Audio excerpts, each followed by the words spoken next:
Hey, Jed, can we hear you? Can you? You're back now. I hear you. Okay. It was showing me muted, but not muted. So I didn't really know what the hell was going on there. Hey, everybody. Well, you might as well be an MMA judge then. Might as well be, because I sure don't know what the hell's going on. Hey, everybody. It's Jed with MMAfighting.com, EKC Lighting, and we are here after event of the year. Such a weird card. Event of the night. How about event of the night? It was the UFC pay-per-view of the night. I'll give it that. I'll even say it was the pay-per-view of the month for the UFC. Yeah, guys. If you haven't been following along or you're just tuning in now, you didn't watch the fights, craziness ensued. Frankly, befitting this card and all the stuff we talked about, how it's kind of a weird card, the various things that happened beforehand to make it odd. It all got even wilder. We don't have light heavyweight champion still. That is still right. Vacant. It is still vacant. Still vacant. The main event between Magomed Ankalaev and Jan Błachowicz ends in a majority draw. We will talk, I am certain, about the scorecards there. Wait, split draw. I thought split draw. Split draw, not majority. Draw. You're right. Split draw. Even rare, right? Even rare. Yeah. Even rare. Yeah, I think. Maybe. I'm not sure, because majority draw is also pretty rare either way. So it's a whole lot of kookiness happened. We're going to be here waiting. Jose Young's man on the scene in Las Vegas. We're going to have fighters coming through, but you guys know the drill. We're just going to talk about some stuff, and we got to start at the top, Casey. First and foremost, how did you score this fight? I got to admit, I was kind of just like still kind of stunned from the co-main event and the decision in the co-main event that after the leg kicks started happening, I really thought the fight was kind of over, and I was just kind of just waiting for it. You did message into our chat of I've stopped scoring. I walked away like, wait, why is this fight still going on? And why is the guy that was supposed to lose already now winning the fight apparently? So I think for about a round, I think around round 3 is where I kind of tuned out a bit, because I was like, wait, and I kind of like, oh wait, this fight, because I was kind of preparing for the post-fight presser, the post-show, I was getting all that stuff ready, and I look up, I was like, wait, this fight's still going on? What is going on? How is he still walking? And it's like, then I look up, I was like, wait, did Ankalaev win that round? And then, the first he 2 did rounds, win it on one judge's scorecard. Yeah. Derek Cleary gave him the third. Sal D'Amato, Mike Bell, just so we're being thorough here. Scorecards are out. Sal D'Amato, Mike Bell gave Błachowicz the first 3. He swept the first 3. And then Sal D'Amato gave Ankalaev a 10-8 for the 5th round. Which I did too. Which created a draw. I think it's a totally reasonable scorecard. I didn't even think about it because it kind of just didn't matter. It was just, let's be done with this fight. You win. And then Derek Cleary, who had the fight 48-46 for Ankalaev, he gave Ankalaev the last 3 rounds. With a 10-8 also. No, well, it's not showing a 10-8, but he should have for him to have scored this. Yeah. The listed score, or the scorecards listed from the UFC broadcast, shows him of 10-9s, but I'm assuming that's a 10-8 in the 5th. And our boy Mike Bell coming in front 3 for Błachowicz, back 2 for Ankalaev, clean and easy. He's the 48-47 for Błachowicz. It's weird, man. It's weird. And it needs to be said right out of the gate. This card was humming. We were doing great things. We were 10 fights up, 10 finishes. Most of it was great. And we get to the co-main, the main. Both decisions, both bad decisions. Now, we can parse this later, because I think that there's an argument that neither of those fights are horrible decisions or quote-unquote robberies. I think they're both bad decisions, though. And on this one, the main event is the one that just kills me, because Jan Błachowicz is the most lovable man alive, Case. How he handled that at the end, just coming Rogan, I didn't win that fight. Maybe I didn't lose it. Definitely didn't win the fight. And then Ankalaev, super mad. And Błachowicz like, yeah, give him the belt. Like, let him have it. He should have the belt. Like, he could do it. How do you not love the legendary Polish power after this? I mean, I'm a big 10-7 post-fight from Jan Błachowicz. 10-7 post-fight. 10-7. clearly if wins the post fight. if the I don't understand. You had Dana White in there. You had all the cameras. Power slap. Let's see who wins. It's right. It's right. It was right there for you. Let's have a slap off. Come on, Dana. I thought you were a promoter. I would Jeez. honestly, I mean, I know that there are a lot of moral and ethical reasons why not, but if MMA just adopted an Ursat slap fight If to there's a determine draw, draws, yep, all right, it's like overtime at the World Cup. Let's yeah, you go. go. You go to penalty Shootouts, kicks baby. are dumb. It's Let's the drama, Rochambeau. the drama of a slap fight. The All right. drama of a slap fight. Okay. Uh, Back to seriousness as we wait for our first fighter or Dana White to show up. I thought Pride rules clearly Ankalaev wins. Maybe if you don't count. I'm not sure that that's true. Yeah, actually, yeah. When I said it, when I said that out Pride loud. rules, maybe Błachowicz wins. Yeah, you're right. And that's the Yeah. thing. I'm actually pretty okay with a draw score in the totality of it. I don't think it's right. I scored it 4-1 for Ankalaev. I didn't give him the fifth, but I did give him the second Second and round. third. Okay. No, I gave him the first. I gave him the first, the third, and then 4 and 5, obviously.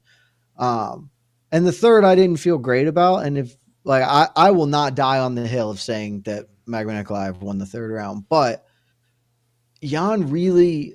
And again, I was live blogging, which I always put this disclaimer, which makes it impossible for my scores to be good because I can only watch like half of it functionally.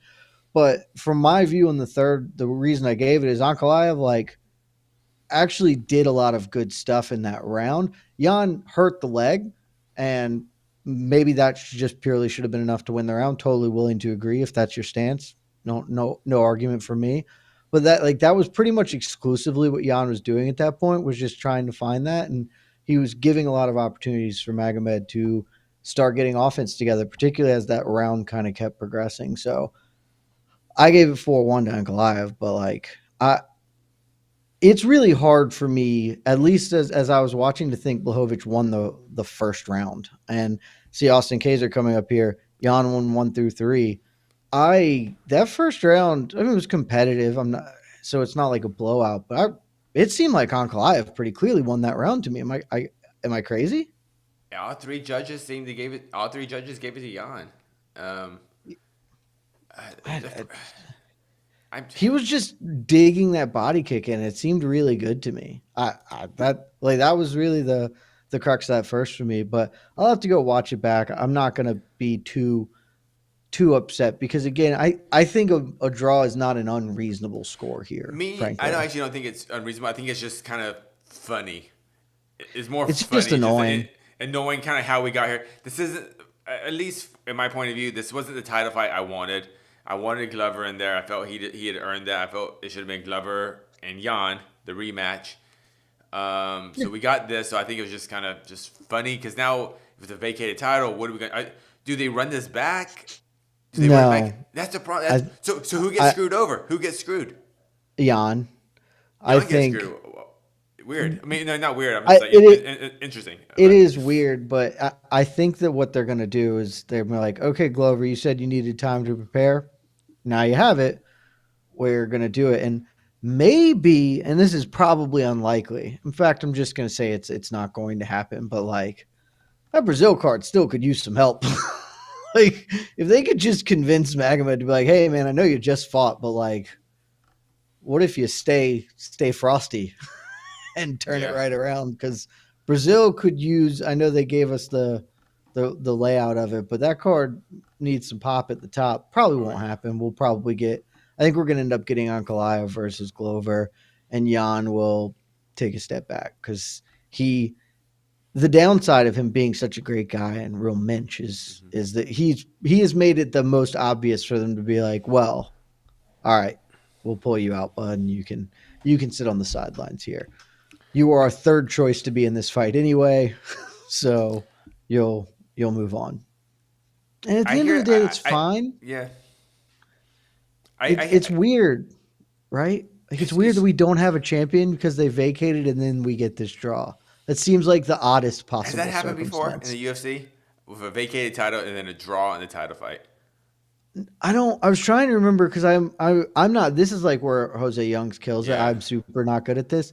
I feel strongly like this something similar to this happened for like someone was going to vacate, but then there ended up being a draw or there was not definitive. So then whoever was going to ditch the title just didn't. Like maybe Cormier with one of his belts or something. I'm not great at remembering this stuff. It feels yeah. something similar, but not exactly this. So history was made. We made a lot of history tonight. In Uh, case.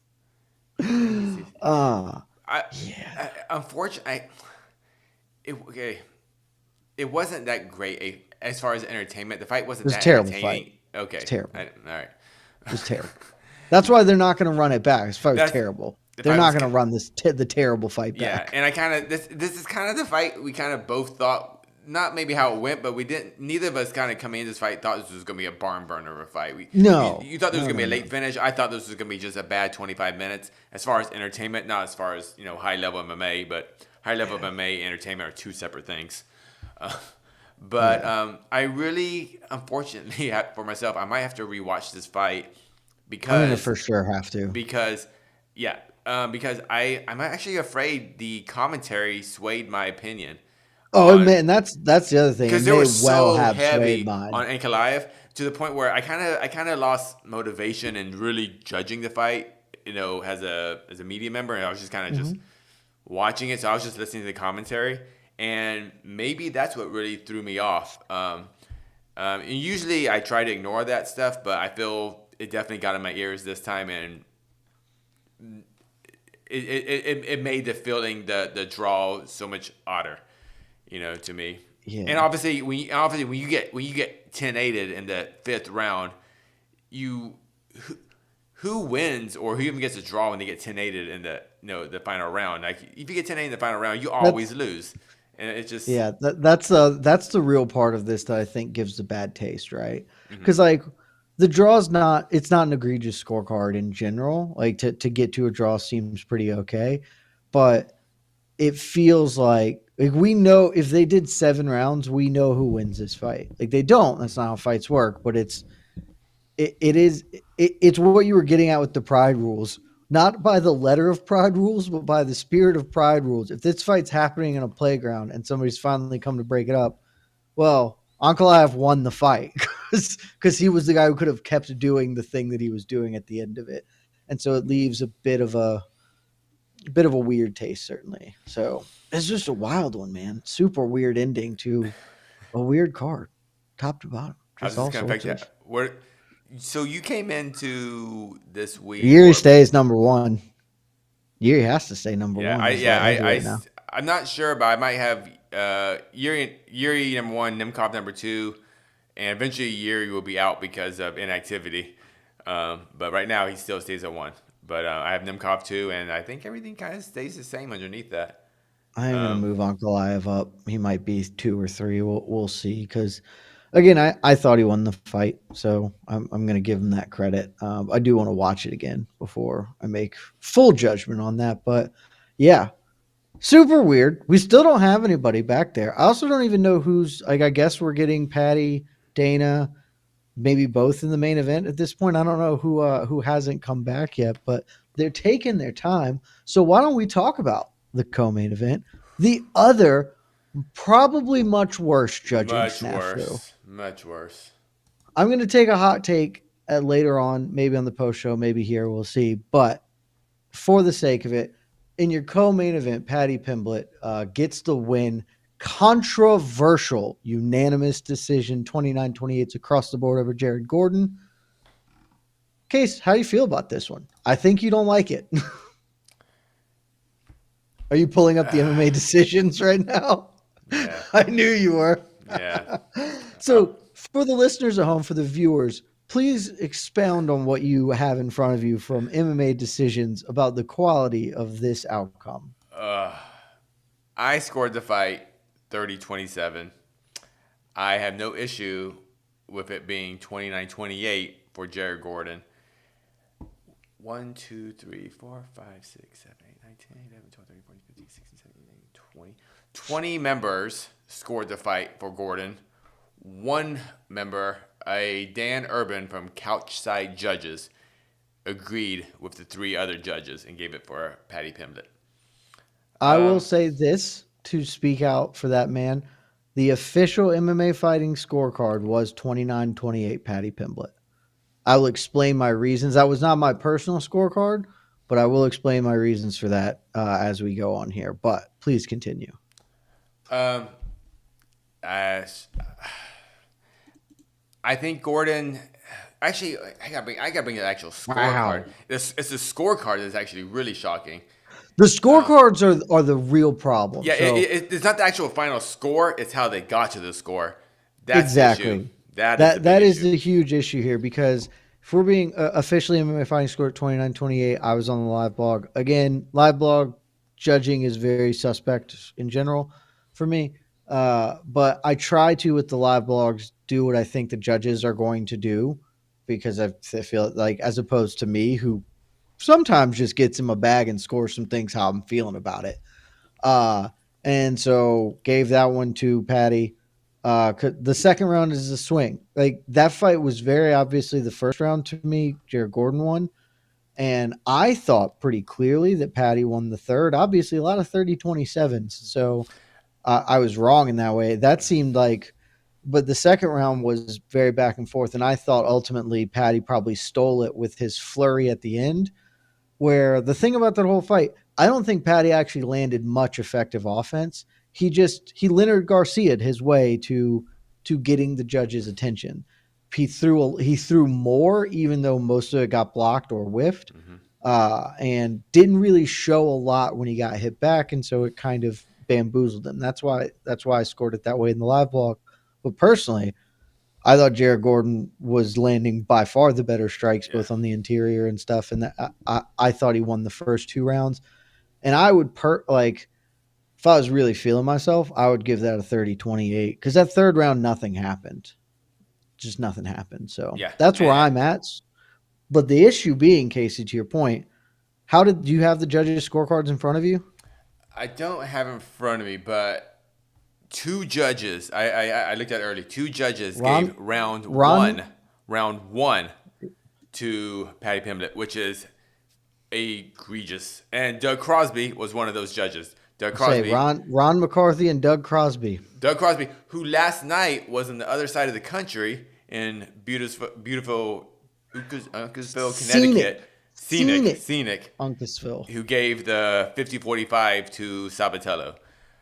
So somehow he jumped on a charter plane. Quite probably the worst scorecard of the year, 50-45. Well, he tried to one up himself the next night. I don't know how that was the round where Paddy's head went back like 3 hard times from to the side, actually, from those I think left hooks. That was the round that the left hooks were by far landing like the cleanest and the most effective. Like, it was the easiest Jared Gordon round to call for me. I scored a 30-27. I tweeted this. I go with 30-27 Gordon, but I fully expect actually a 29-28 for Paddy.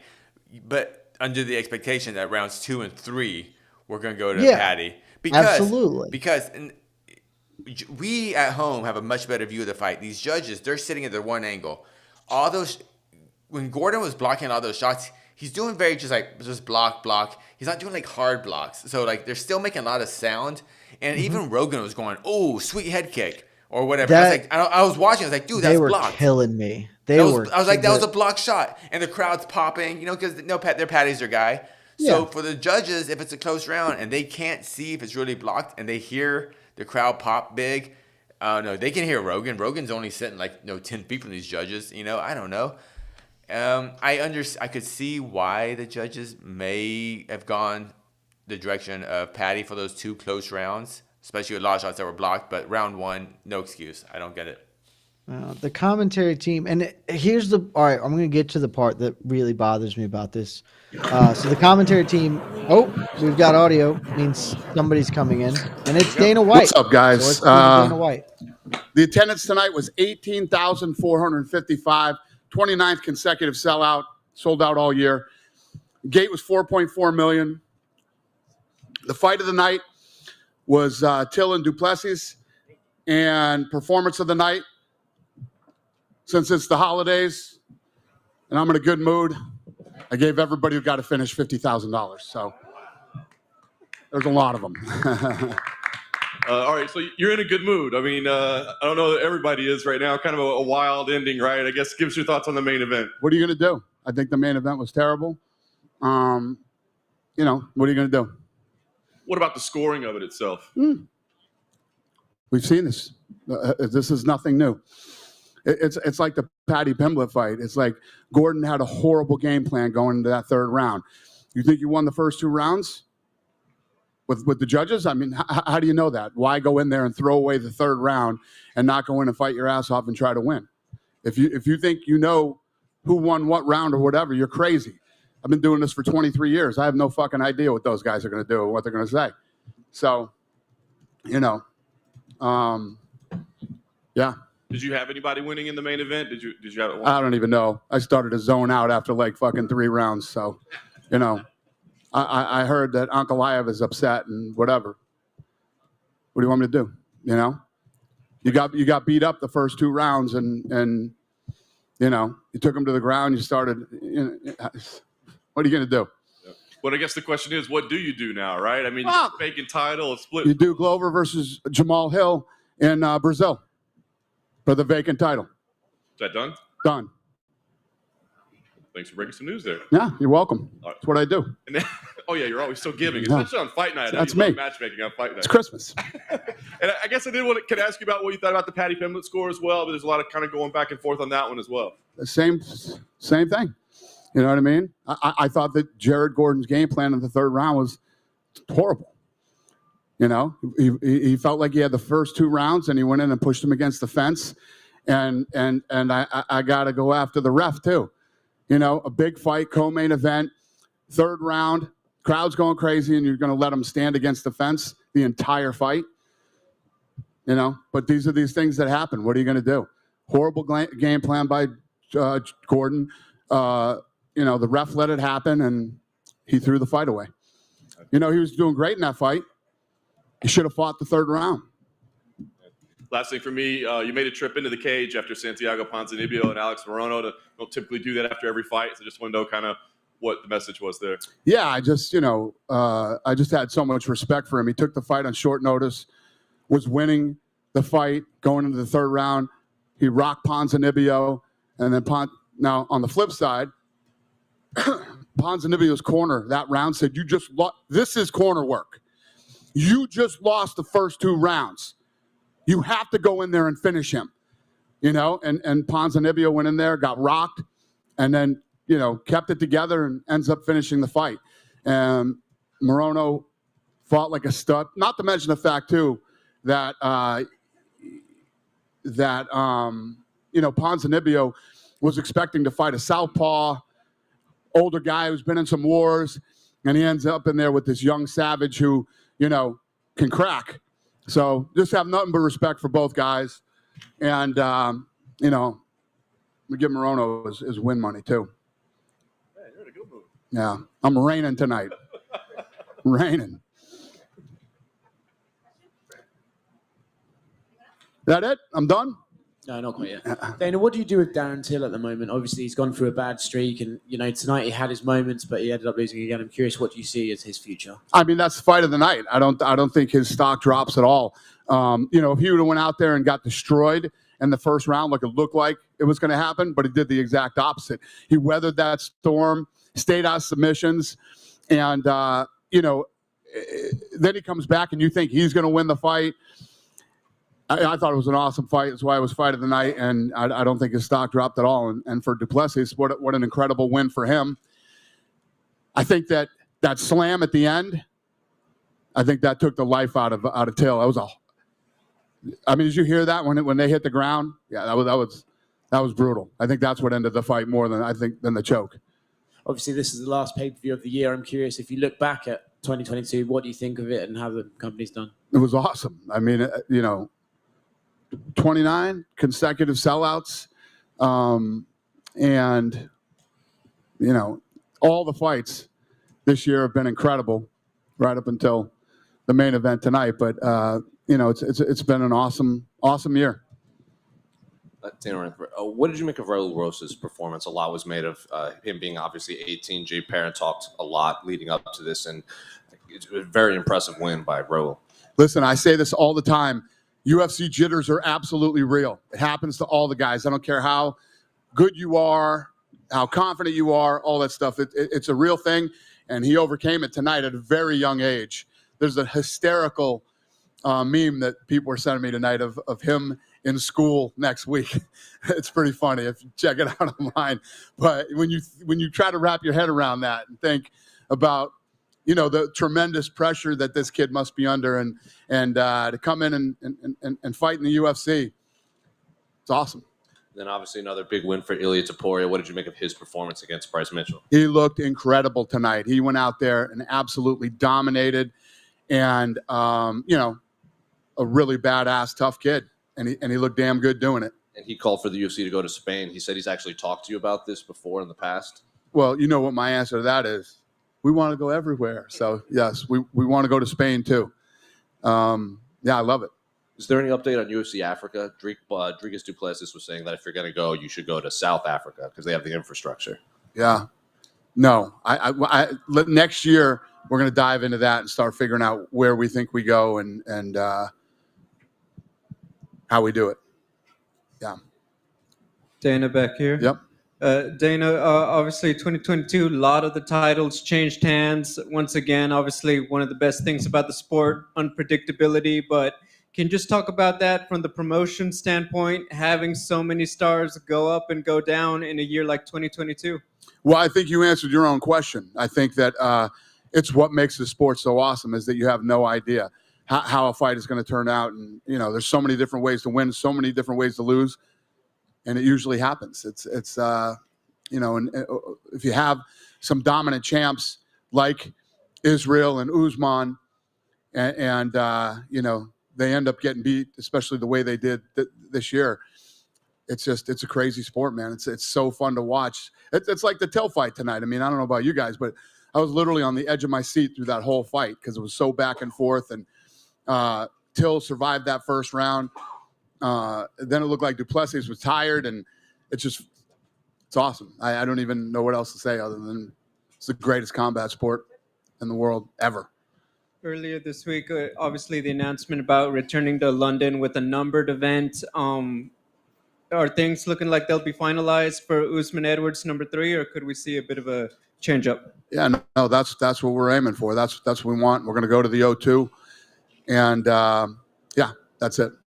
And then my final question, just Edmund Shabazian, obviously got back in the win column after a rough stretch. Just what were your thoughts on that fight? He looked good tonight. He looked good.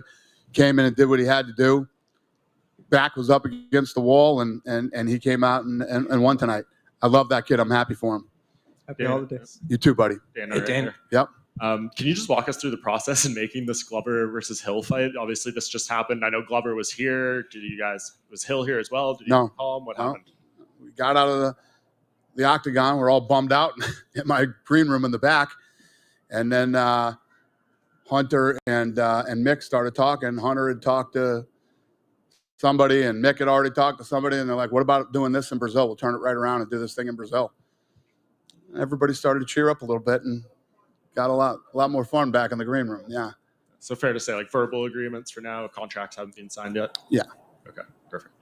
And just wanted to get an update from you. We haven't heard you in this forum talking about the betting investigation that's going on. I know there's only so many things you can say, but is there any updates you can give us on what's going on currently? There's literally nothing I can say about that.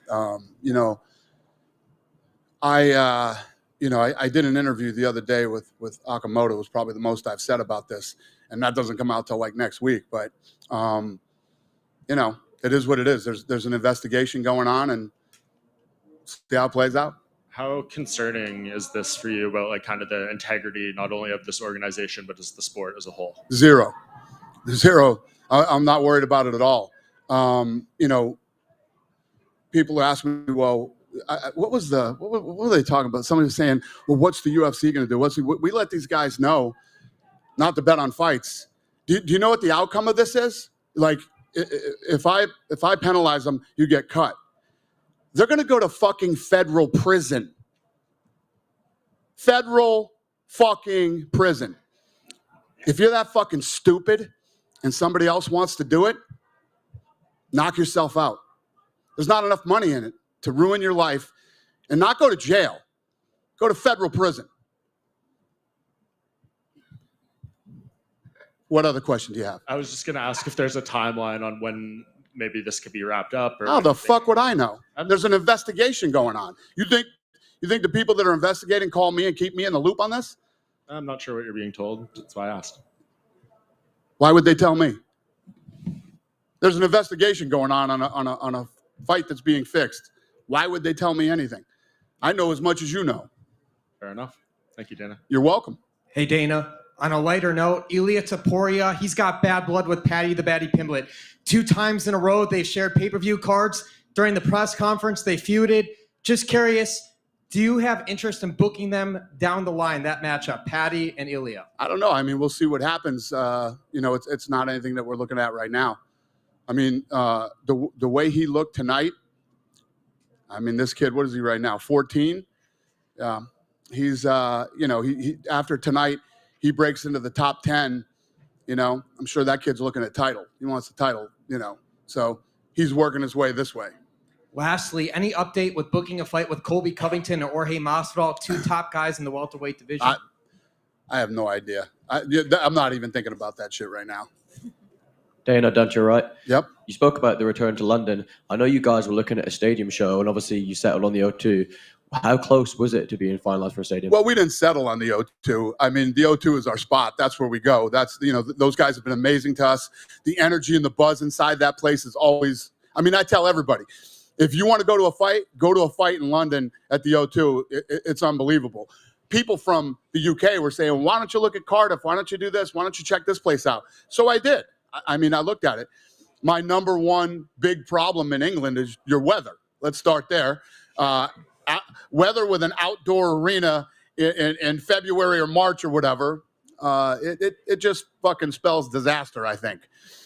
And it just didn't work out. A lot of different things that factored in it not working out, but I'm very happy at the O2. I know, obviously, it's not a done fight yet, but Leon was kind of like, as soon as he won the title, it was like, Dana wants to do the stadium show. Do you think he would be happy fighting in the O2? And, obviously, he'd like to fight in a stadium, right? But for the reasons, like you said, maybe it can't be done. No, it's not that it can't be done. It's like when you talk about going to certain places, like we did outdoors in Abu Dhabi.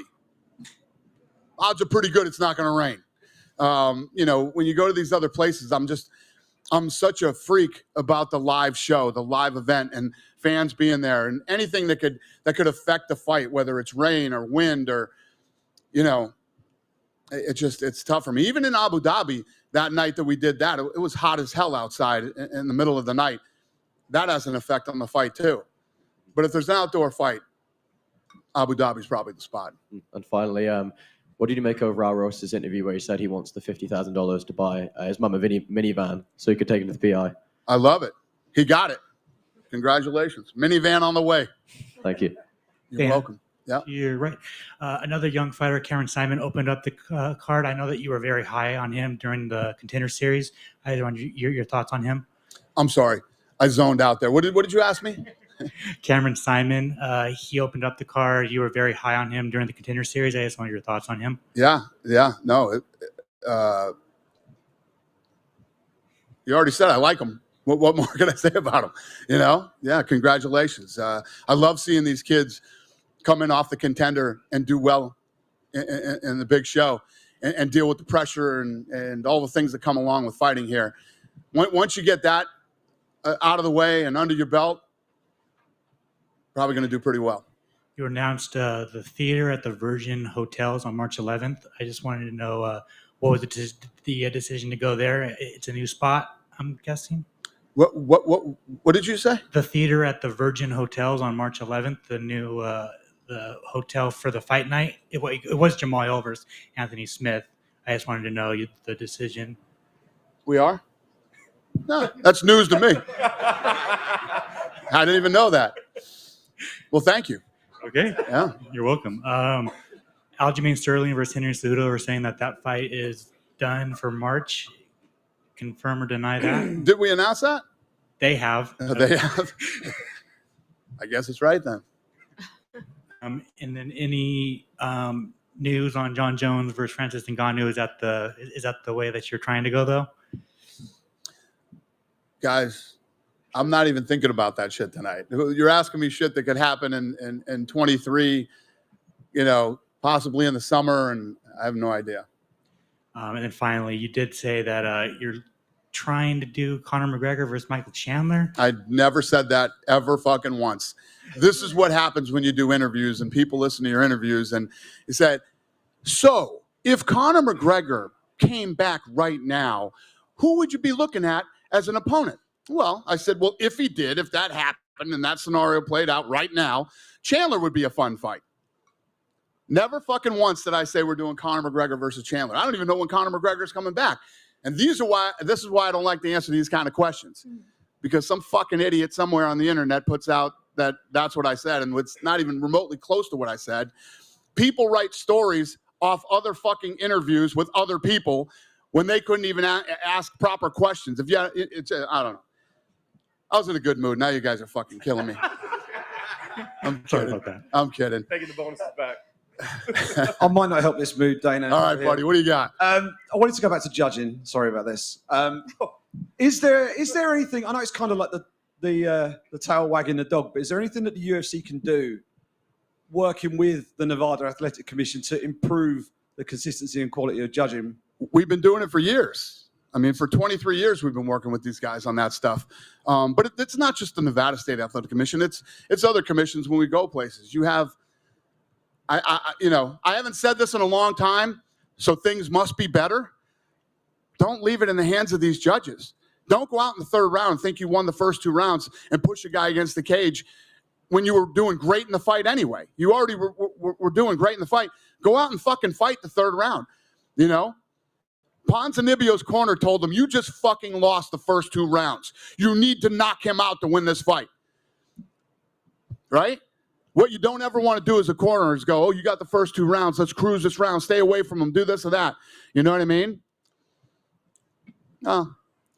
I guess unless it's the Usman fight. Good point. Yeah. It was probably 4-0 in that fight, and he probably should have pushed him against the fence for the 5th round. Yeah. There's what I said isn't necessarily always true, but you know what I'm saying. When it makes sense. The Paddy Pimblett fight, you could the first 2 rounds, they were both hitting each other. You don't know how one guy's looking at a fight. When rounds are that close, you don't go and give away the 3rd round. Yeah, absolutely. And just on a more positive note, it's been a big year for the UFC. What's been your personal highlight from the last 12 months? I would have to say the consecutive sellouts, to sell out, I gotta keep looking, 29 straight events. It's a big one, man. That's not easy to do, and I'm sure you guys realize too when you're there. It's so fun. The energy in the place. I mean, Orlando last week was, even on TV, it felt like a massive major event. So I love that shit. Cheers. Thanks a lot. Thank you, Dana sir. in the back. Yep. Right in the middle. Hi. Hi there. You just mentioned, so there's 29th consecutive sellouts, 29th year of the organization. You don't have your biggest name, Conor McGregor, in a fight this year. What did the organization do to really be able to step it up, especially 2 years out of the pandemic and things being opened up? Can you point to something that you were able to do outside of making particular fights? Well, that's what we always do. I mean, that's what we've always done. I mean, if you really look at it, in the last 5 or 6 years, Conor's probably fought 4 or 5 times. You know what I mean, right? Is that about right? Would you say 4 or 5 times in the last? Yeah. So obviously, it's great to have superstars and do big fights, but that's what we do. And why do we have 29 consecutive sellouts this year? We went through COVID. That's why. Kind of sticking with Conor McGregor, Conor has taken himself out of the USADA pool or the VADA pool, and he's talked about being able to take certain drugs or to be able to recover from the type of surgery that he's had and the injury he's had. Who said that? Conor? Conor. Okay. Is there a conversation that UFC has had with the drug organizations talking about fighter recovery, not so much allowing fighters to skirt around the regulations and the type of recovery drugs that they can take. But there are certain injuries that require doctor intervention that could put them at risk for testing positive. Have you had this conversation internally and with USADA or VADA? Well, I think that the injury that you're talking about, that the only time that I've ever really seen that is breaking that shin bone. All the guys that have broken that shin bone have the same type of recovery. But as far as conversations that have happened, you'd have to ask Jeff Novinsky that. I don't get involved in the drug stuff anymore. I stay far away from the drug stuff. He's much smarter than me when it comes to that shit. So that's a question for him. Appreciate it. Merry Christmas. Merry Christmas to you too. Thank you. Dana. Yep. You said on Patty Pimlet's podcast that you would like to, you plan on being in more places on the road for fight nights this year. Yeah. Do you know approximately what percentage of the fight nights will be on the road? I mean, if I really had my way and it works out the way that I hope it does, 100% of them will be on the road. Yeah. Okay. And I talked to DC last month in New York, and he was talking about trying to get wrestlers into the UFC. And I was wondering if you have ever thought about like partnering with USA Wrestling or anything like that to go to some of their tournaments after their tournaments? Yeah, I mean, wrestling's a massive part of this sport. And, when that whole thing went on a few years ago where they were trying to get rid of wrestling from the Olympics, we fought hard to make sure that didn't happen. But, I mean, we've had a relationship where we end up with a couple of up-and-coming wrestlers. I wouldn't say that we don't have a relationship with wrestling. We do. With the USA Wrestling organization? Years ago, it always was a no-brainer for me to have a relationship with USA Wrestling. They didn't want to have a relationship with us back in the day. So, I mean, I got nothing negative to say about them, but Do you think with the way that you've built the UFC that they'd be more open to that now? probably. Okay. Thank you. Hey, Dana. Yep. On the Contender Series graduates we saw tonight make their debuts, you called Cameron Simon the future earlier in the summer. So what does that make Raul Rosas? Yeah, it's tonight was a big night for him. He's so young. He's so young. We haven't the closest to him, I think, is Vitor Belfort when he was like 18, was fighting in the UFC. And like I said earlier, for him to accomplish what he did tonight is amazing. And both of these kids are studs, and yeah, they won their first fight, so it's awesome. When you look at the performances they made on their debuts tonight, how does that compare to previous Contender Series graduates that have gone on to make their UFC debuts in earlier seasons? Well, the Contender Series has been massive for us. I mean, it's been an incredible way to showcase new up-and-coming talent. And any of you that have ever been to the Apex for those, it's incredible. It's incredible to be there live. It's one of the best shows we've ever done. And I think that the other thing that's amazing about it, much like Looking for a Fight show, is these kids come in, they're unknown, they don't even fight in the UFC yet, and millions of people know who they are before they ever. I mean, this is this kid's first fight. You hear the place tonight? I mean, it was crazy. It's like, that's the power of the Contender Series. This season of the Contender Series is the first time ever that we were trending worldwide on social media because of contender fights. So the show continues to grow. I think, our contract's coming up here with ESPN. And I think that when we do our next deal, you'll see the Contender Series actually being on linear television. With Rosas being the youngest UFC fighter, there's no blueprint on how you develop as such a young combat athlete here. How do you handle developing him? Well, just like any other one. This kid's obviously, he's young, but he's got what a 25-year-old would have that's getting into the UFC. He's special. This kid's different. He's different than a lot of other 17 and 18-year-old kids. The fact that he can come in here at that age with some of these guys that are 25 that have man strength and can hang with these guys, it's impressive. Cheers. See you next year. You too, sir. Thank you. You good? Happy holidays, everybody. Thank you. That is UFC President Dana White dropping some bombs on us, Case. Things happening, eh? So silly us just here talking about how Ankalaev and Glover Teixeira were going to settle up. Actually, no. Apparently, light heavyweight title fight between Glover Teixeira and Jamal Hill is incoming for Brazil. So good on Glover. He stuck by his guns, said, I'm not going to take this short notice fight. He was kicked to the curb in the title conversation. And now, let's be real, probably the easiest of the matchups he could have gotten in Jamal Hill in Brazil to reclaim the vacant belt. What a turn of events. Hell of a night. This is a crazy night, Casey. Yeah.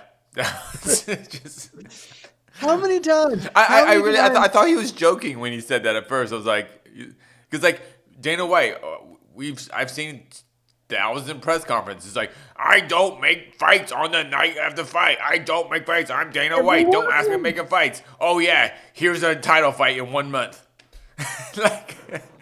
I hope they use this. Oh, we've got my buddy. Congratulations. Very impressive victory. Obviously, we thought you were going to get it done early in the first round. You dug deep, got it in the third. I guess, how are you feeling overall about your performance tonight? Yeah, absolutely amazing. I guess tonight I came out and showed that, listen, I can go for leg locks if I have to. Even surprised myself a little with that. But, a big thing was in my last fight, I shot for a few takedowns that didn't land. And even though I don't really care if they landed because it was a stand-up war, I don't like it if anybody thinks that I'm not good anywhere in the sport. I'm good everywhere. And I wanted to come out and prove that tonight. I got the takedowns. I was really surprised when how it played out in that first round. It was like almost, I got the takedown and then all of a sudden I had his arm trapped and I was just landing these massive shots and I was just landing shot. And the next moment the ref was telling him, listen, I'm going to stop this fight. And glad the ref didn't stop the fight. A lot of people said maybe they could have. No, it was fair play.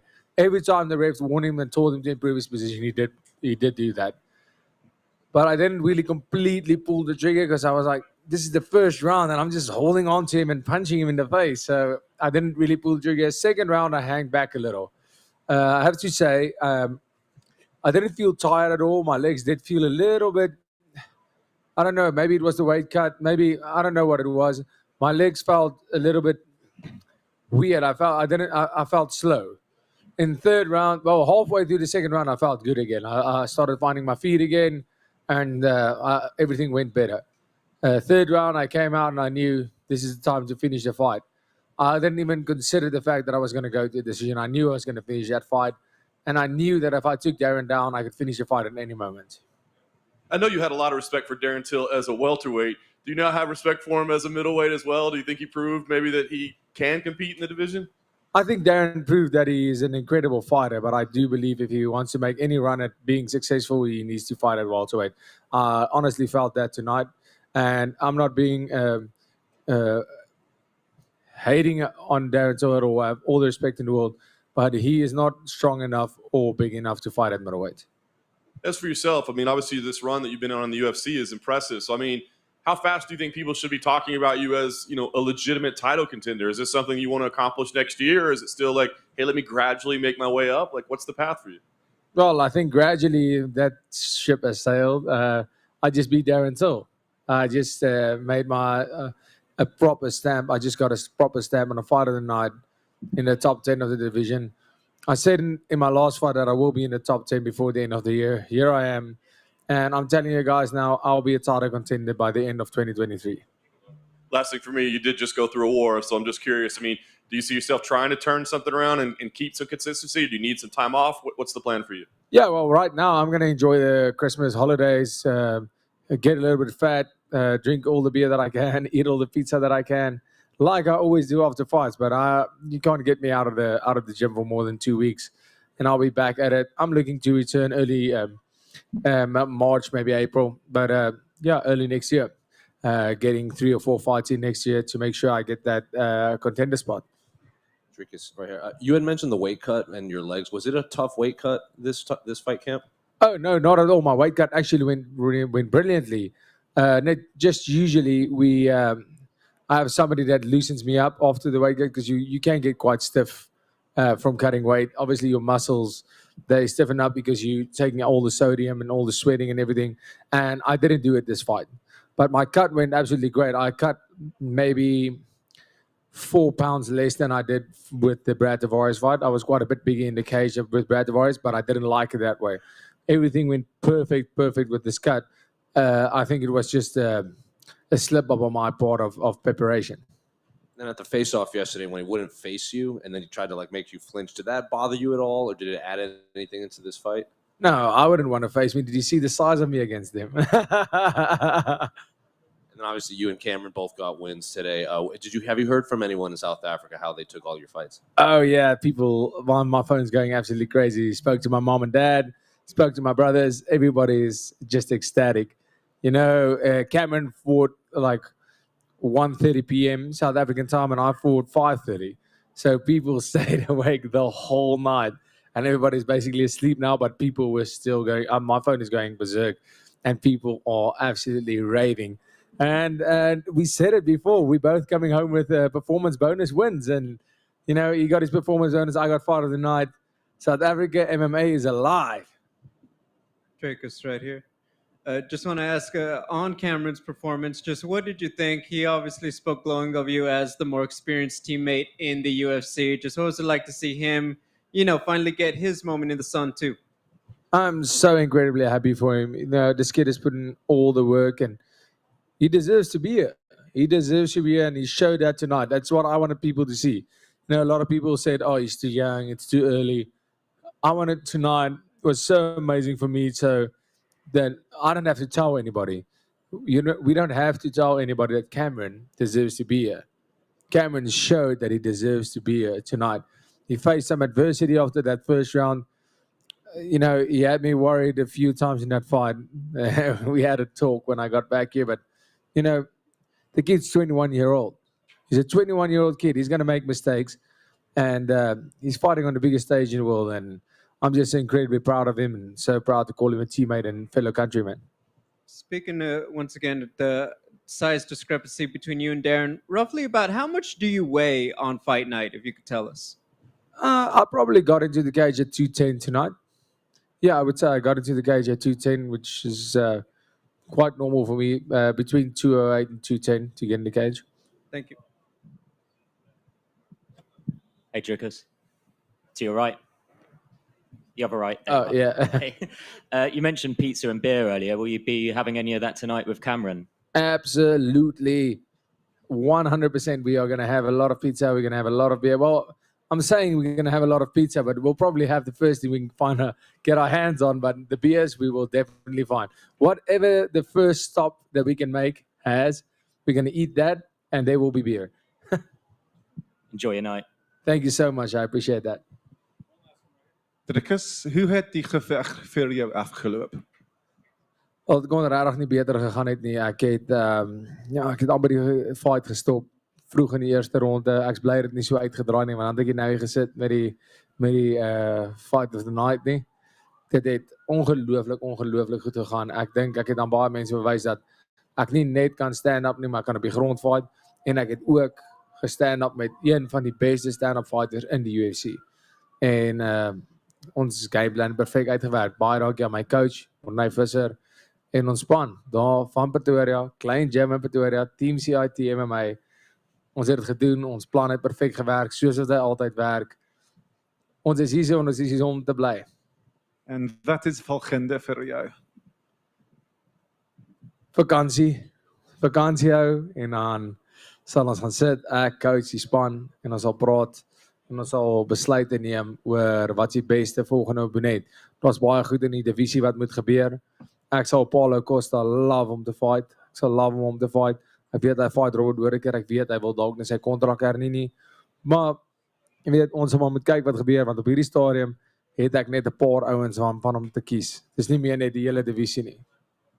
To say that in English, what I did say is the most important part is I would love to fight Paulo Costa if that fight could ever happen, but I don't know at this stage if he's going to renew his contract. I don't know what he's busy with. it's just a fight I've always seen. He's a big guy. In the weight, he's considered the big guy, and I think he's somebody that's he flourishes of being the big guy. He'll see a big guy when he steps in there with me, and I would love that fight. But I know he's fighting Whitaker, and right now I don't have a whole division to choose from anymore. My fights now has been limited to the top 10. Whew, that sounds good. And so whoever it is, first quarter of next year, I'll be ready to fight whoever they give me in that top 10, hopefully a top 5. I just want to have these all the names I'm going to fight from now on are big, right? I guess that's how it works now. Baie geluk, my bro. Baie dankie. All good. Thank you so much, guys. I appreciate it. Thanks for the year. Thanks for everything. That is South African light heavyweight or middleweight. Sorry, I said light heavyweight because apparently he weighs 210 on fight nights. This is a man who was the welterweight champion in KSW. That's big, as a big boy. How do you feel about DDP's performance on the mic? Is this guy a star, Casey? Is he going somewhere, or is he just going to be a fun guy in the mix of middleweight? I feel I'm going fun guy zone. Fun guy. Okay. He's fun guy. I think that's probably true. Yeah, he's good. He's here we go. He's Santiago Ponzinibbio. Santiago, congratulations. Obviously, a hard-fought victory for you tonight. You can see the wear right now. I guess physically, how are you feeling after that battle? I feel great, man. Happy. Too many crazy things, Change opponent, change the weight, change too many things. I come in battle with some injuries, and I need to wait for so long. And it's a little stress week. Of course, I'm not prepared for him. Take a little time to read him. I'm also, I feel a little slippery, when I put my jab. I don't know if the people can see that, but sometimes when I put the jab, my foot is slippery, and they don't give me very good support to do my game, the in-out, and I need to process all the information in the first round. He take me a couple good punches, Thank God in the third round, my corner told me, man, probably we lose the 2 rounds. You need to do something.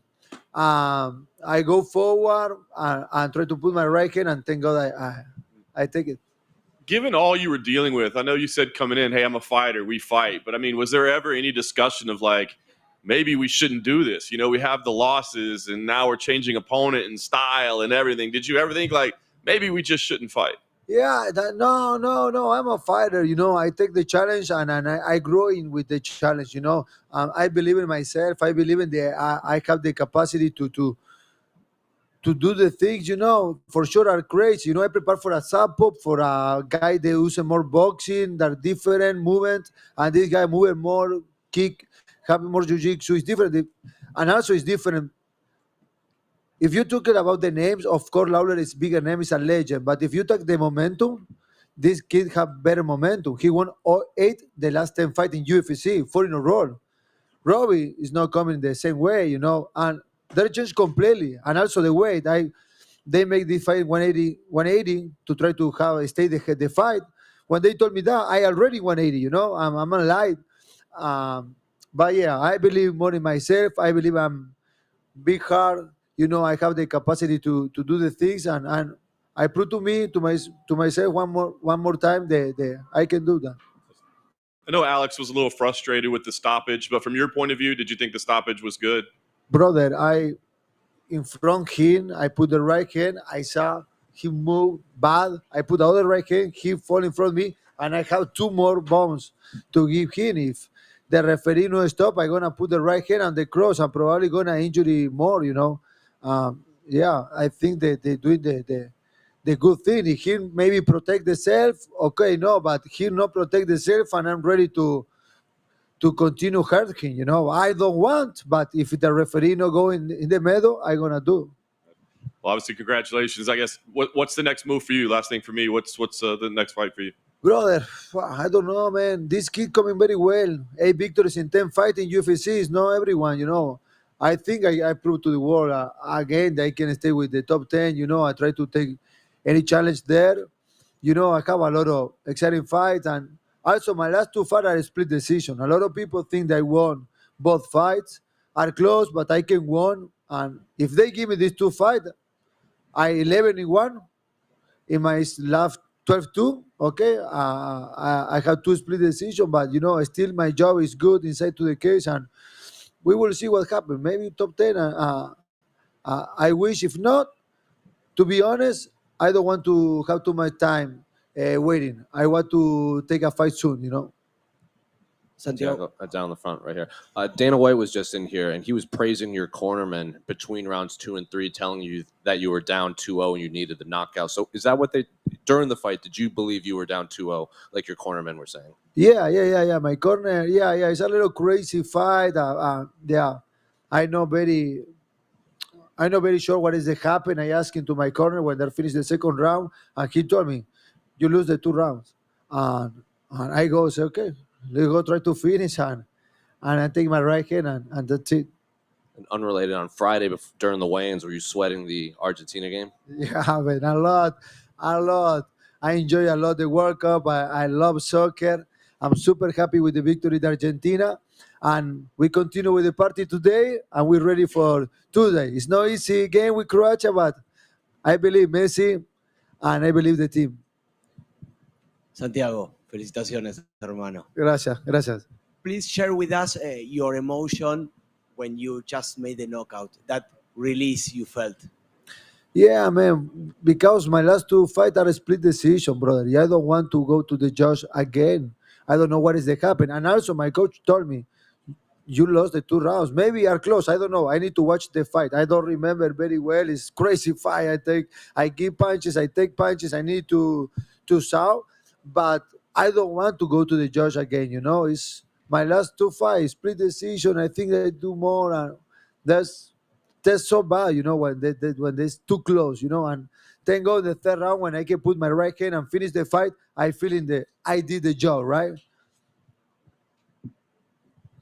Santiago, felicidades con el triunfo.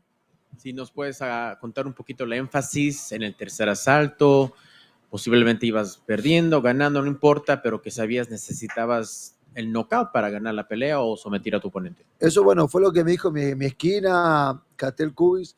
Él me dijo, mira, estás perdiendo 2 asaltos, y fue una manera también de ponerme presión, y fue lo que él me dijo después. Yo sabía que tenía que decirte algo para que vos saques algo más de vos. Yo sé que tenías más para dar, y bueno, nada, al sentir eso es como que te ves contra la espada y la pared, ya la pelea se está perdiendo. Entonces creo que ahí entra el corazón y la actitud, que eso lo tengo. Yo siempre digo, eso lo tengo dentro mío, viene de fábrica, y fue el momento que dije, voy a ir para adelante, voy a salir a meter las manos, pero si la voy a perder va a ser dejándolo todo. Y bueno, conecté una buena derecha, por suerte.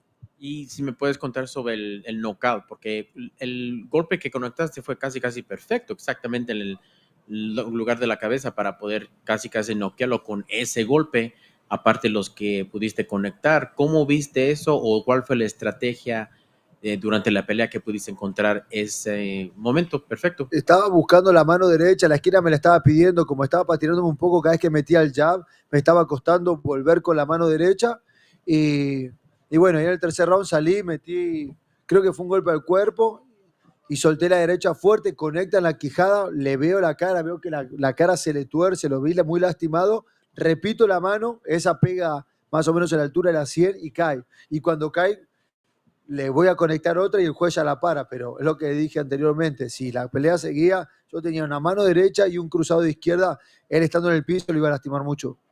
Sí, y te vimos bastante lleno de emoción. ¿Qué fue eso? Empezaste a patear la jaula, gritar a la gente, voy a hablar con Dana. Cuéntame sobre ese momento tan espectacular y lleno de alegría y... Adrenalina, alegría, creo que todo lo que venía pasando, ¿no? Porque mis últimas 2 peleas, split decision, 2 peleas que pensé que las gané, que si las hubiera ganado estaría probablemente cerca del título, porque estaría con un récord de 10 victorias y 1 derrota, con la de hoy 11 victorias y 1 derrota, pero infelizmente esas 2 peleas se escaparon por poco, con 2 atletas muy duros, pero necesitaba eso, tener la sensación de finalizar un oponente más, de volver al knockout. Yo sé que tengo ese poder, pero la verdad es que había vuelto desde mi enfermedad, que la pasé muy mal, no había tenido un knockout. Entonces, fue lindo tener esa sensación, ¿no? De poder finalizar la pelea y sacar la adrenalina. Estaba con mucha adrenalina por todo lo que pasó, ¿no? Cambio de oponente, cambio de peso, lesiones, tiempo esperando para la pelea. La verdad que había muchas emociones adentro y bueno, y también el correr de la pelea que estaba siendo dura y bueno, poder terminarla así me dio mucha alegría. ¿Te interesa otra vez la pelea que la puedan programar de nuevo con Robbie Lawler o ya después de triunfo estás pensando en otra cosa? Si se da bien, está buena, creo que puede ser una pelea divertida, pero si no se da también, no es mi objetivo. O sea, mi objetivo es pelear con alguien del top 10, acercarme al título, después con alguien del top 5 y poder tener mi oportunidad por el título. Ese es mi objetivo, la verdad, mi objetivo principal. De acuerdo. Y finalmente para mí, están viendo lo de la Copa Mundial, representaste a Argentina con tu mano en alta. Un mensaje para tus fans ya que terminó el año y te siguen apoyando. Mandarle un abrazo grande a toda la gente que cree en mí, sin importar el país, mostrar este corazón latino, este corazón con entrega, y a toda la gente que cree en mí, les regalo esta victoria dejándolo todo, y bueno, vamos a esperar que ahora Argentina siga ganando partidos, a ver si somos campeón del mundo, que vengo con mucha expectativa. Gracias, Ben, y felicidades. Gracias a vos. Santiago, aquí. Acá, en mano izquierda. ¿Cómo estás? Cuando te invitan este martes a mirar el partido, ¿te gusta traer bebidas o traer comida a la fiesta? Ahora, post pelea, bebidas. Felicidades. Gracias, hermano. Gracias. Thank you so much, everyone. Have a good night. Santiago Ponzinibbio, a great suit. Good week for Argentina. The Argentine Dagger getting a dub, as do, I don't remember what the name of their football team is, but semifinals of the World Cup. Big week for Argentina. England. Bad week for England. Bad week for England. Especially since Patty probably shouldn't have won. Oh, Really yeah. tough I day. forgot he did win. Really tough day. You forgot. I forgot he won. Actually, I was like, nobody from England won anything this weekend. But No victories.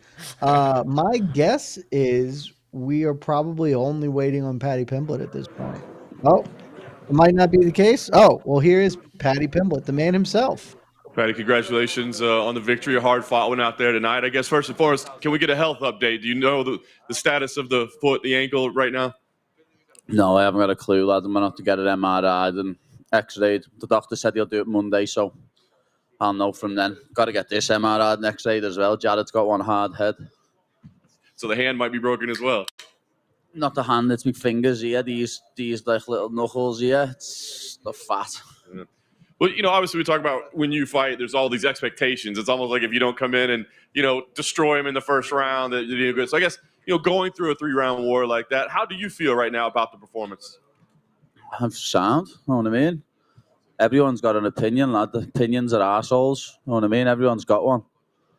I know I won that fight, simple as. I deal in facts, lad, and I won a unanimous decision. It's not even like it was a split decision.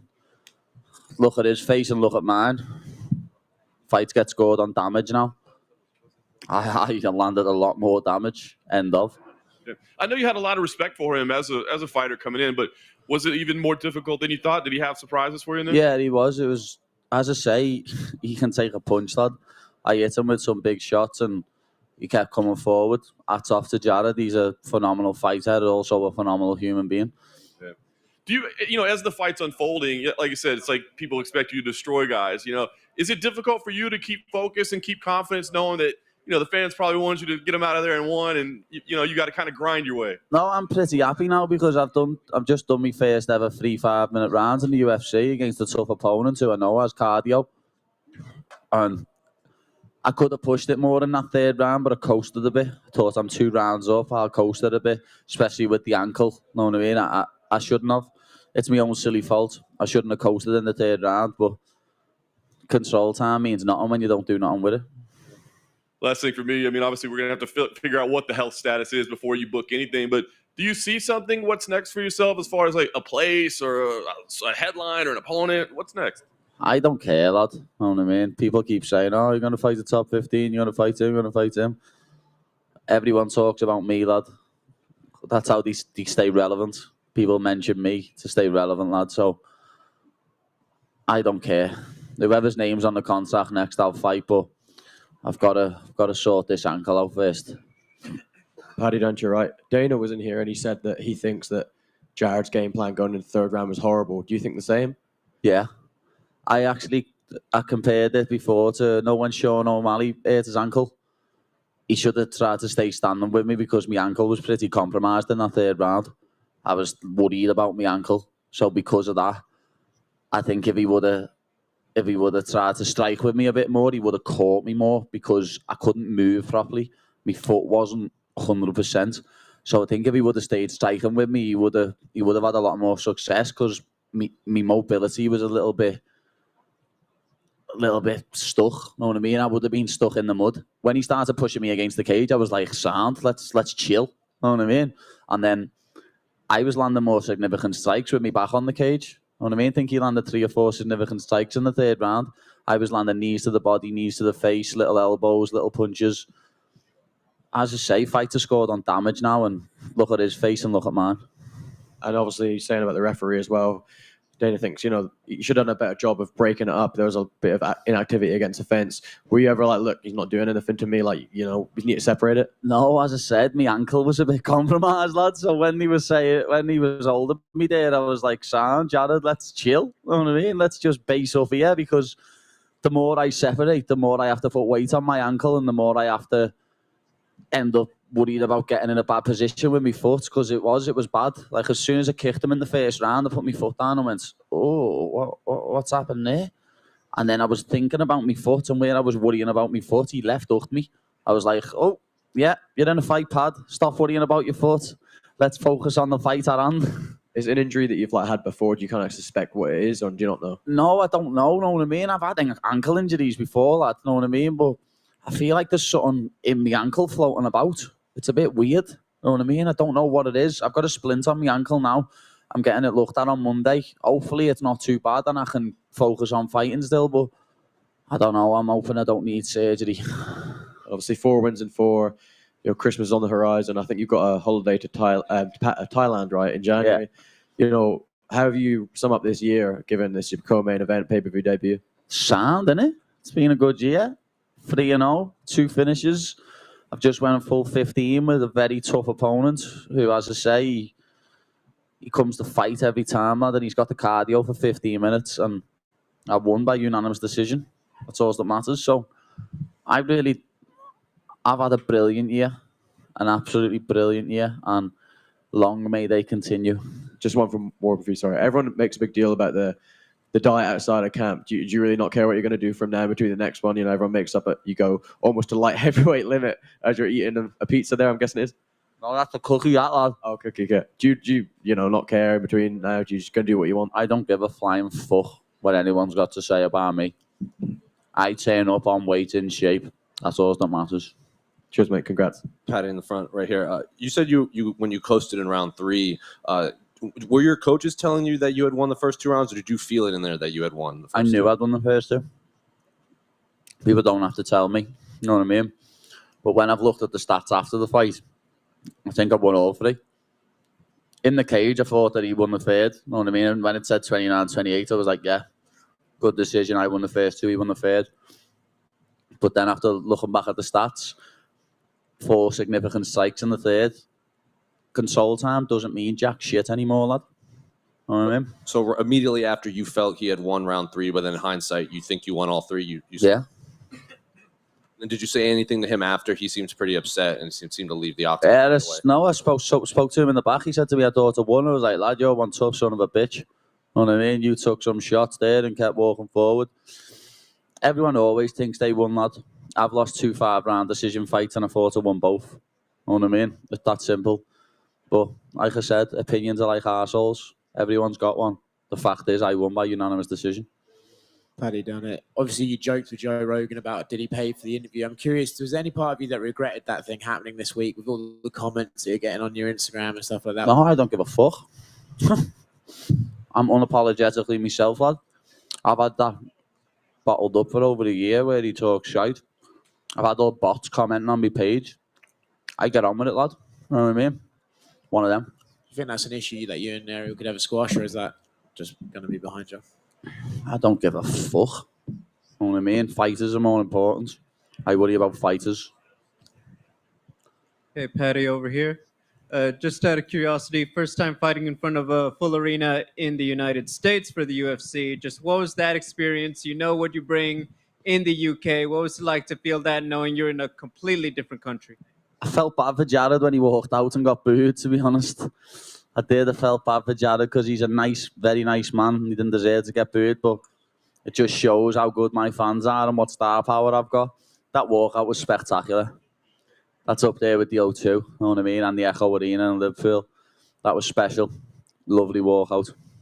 I know you're going on vacation. If Jake Paul hits you up for that sparring session, are you still down, or what are your thoughts? Lad, I'm going to have to get my foot looked at before I do anything. That goes without saying, lad. Paddy, Jared Gordon, was that do you think the toughest fighter that you've faced so far in your career? Yeah, probably. As I say, lad, he's one tough son of a bitch. The man's had a golf club put over his head and a baseball bat put over his head and hasn't went down. But I've hit him with some punches there. Like, I think at the end of the second, if I wouldn't have poked by accident, obviously, if I wouldn't have got in his eye, I think I would have finished him there because I had him rocked. But it's one of them, lad. You know what I mean? I'm glad I've done a full 15 in the UFC against another athlete that I know can go 15 minutes easy. And I know for a fact that I won the fight. So, as I say, I deal in facts. And how was fight week for you this week without having Molly alongside you? The last few UFC fights for you, the pair of you have been on the same card. Has it been slightly different dynamic? Is it not the same having Molly there with you? Fight to fight, lad. We turn off to scrap. You know what I mean? I'm always going to have this media and this big bubble around me whenever I turn up to fight because I put a lot of expectations on my shoulders the way I talk. But I talk the talk and then I walk the walk. Assuming you're fit and good to go early in the new year, I know previously you said you wanted to go over to Vegas and fight in the States. Would fighting on that London card, given that it's a big pay-per-view, would that be something you'd be up for? Maybe co-main under that title fight with Leon and Kamaru? As my man said, lad, I've got it already booked in Taiwan for January, but I'm not just a fighter now, lad. I'm a businessman. I've got a few businesses that I'm opening up and a few things that I've invested in. So I'm not just a fighter now, lad. I've got to worry about some of my investments. So I don't know. We'll see. All right, and last one from me. You mentioned your outside interests outside of the fight. Tell us about this foundation that you put together. Well, yeah, I've put together the Baddie Foundation, and I just want to try and give back, you know what I mean, and help people who get forgotten about. So kids in the UK, we were eating off food banks and are going out in their school uniform on a Saturday and Sunday because they haven't got clothes.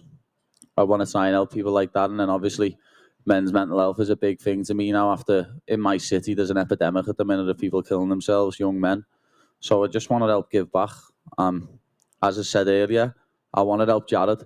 Jared's such a good man and he helps his community so much. So I want to work together with Jared and put some funds together with him and help some of the charities that he works with in his local community because he does so much for them. And, you know, we was enemies for 15 minutes, but we'll be friends for a lifetime. Cheers. Thank you. Patty right here. Jared just tweeted a few minutes ago saying, you know, I was robbed and everyone knows it. There's a few other fighters who have tweeted out like worst decision in UFC history and things along those lines. Why do you feel that maybe the outsider perspective is so far against you as far as how this fight unfolded? Because I'm me, lad. It's just because it's me. You know what I mean? I don't know who's saying who else thought he won? Any idea? There's a lot of people. If you like kind of look over fellow fighters on Twitter, you know, Dominic Cruz said he thought it was a terrible one. People called it embarrassing. I was sitting next to Dominic Cruz before and we spoke about it and I said to him, control time means nothing. Damage. Look at my face, look at Jared's. I don't care what anyone says, lad. When you look back in the history books, I've got the little green marker next to my name with a W. So everyone else can suck me arsehole. Thank you. Hey, Paddy. You and Ilya have had a bit of needle this week, and he said earlier in this room that the judges gave you a Christmas gift with the decision. Yeah. You got a response to that? No. Hand sanitizer boy can keep using my name for some publicity as he wants. Is the best way for this war of words with him to be buried with a fight between you both in the future at some point? It could happen. You know what I mean? He looked good tonight. Give him his due. He looked good tonight. He did. Bryce did rock him though in the second round. And I am a lot bigger than both of them. You know what I mean? So that could happen in the future. But as I say, I don't know when I'm going to be fighting now. I've got to get this ankle looked at. And if I was him, like, what? He's in the top 10 in the featherweight division now, isn't he? You know what I mean? He's just beat number 9. Yeah. That just shows how I live in his head rent-free. You know what I mean? He's still talking about me, even though he's in the top 10 in featherweight. If I was him, I'd be asking for number 5 or something. But he's asking for the baddie because he knows who the fucking boy is. I know you said earlier that you don't give a fuck about what people say or think when it comes to the weight gain, but considering Ricky Hatton, who also went up and down in weight between camps, retired. He was also a world champion, though, weren't he? Yeah, but if he retired at 28, is the weight gain... Did he retire at 28? That was his first retirement, yeah, and then he came back and lost to Senchenko at 33 or so. I didn't know he retired at 28. Like, I'm 28 in about 3 weeks, lad. Do you think I'm retiring in 3 weeks? Not 28, but do you think it's conducive to career? No. I do DEXA scans and stuff when I'm going into fights, lad. My RMR doesn't go down. You know what I mean? I do this scientifically. I don't cut big amounts of weight. The top end of the division cut more weight than me. I cut 10 pounds yesterday. I think like Makhachev and Poirier and Oliveira and Gagey all cut more than 10 pounds overnight. Easily. Well done with the win. Thank you, bro. Anyone else? No. Peace out, bitches. And that's Paddy Pimblett doing his absolute best to complete the heel turn he started earlier this week. Great work from the baddie on the mic there. Man, we've had some salty mic work today, Case. Did you know what opinions are like? I never heard that one before. It's one of my least favorite sayings because the only people who ever use it are not being cool people at the time that they say it. Like if you're using that, it's worse than you being like a child and being like, I know you are, but what am I? Like it's just like, well, I don't care. Really? Because the way you're getting angry feels like you do give some F's in there. Maybe no one ever says, I really like puppies, and that's my opinion. And you know what opinions are? And no one ever. It's never like. Yeah, it's never. That is the response to somebody who you're angry about it, and you don't have a good way to retort it. So you just go to that one. It's is that everyone? Man is angry. I don't know. We should get word from Jose. He said earlier tonight that he was not sure if we were getting Ankalaev or Jan. I would guess that we probably aren't, but we should confirm that before we close it down. We hit the music, yeah. Let me hit him up. Man, I gotta say, I desperately wished. I don't remember who asked if it was Mike or who was the one who got him to talk, and he was like, "Who thought I lost?" I would have absolutely loved for anybody in the room to be like, "Well, actually, every journalist in this room scored the fight against you, good sir," just to see his reaction, because. Patty's been on one this week, okay? Yeah. I know it doesn't happen. It's why like things like Jan just make me really gravitate to him and like it. Somebody who can be introspective and be like, because again, we talked about it. He may not have lost that fight. Like it's not entirely unreasonable to score the fight for him, but he was just like, yeah, I didn't win it.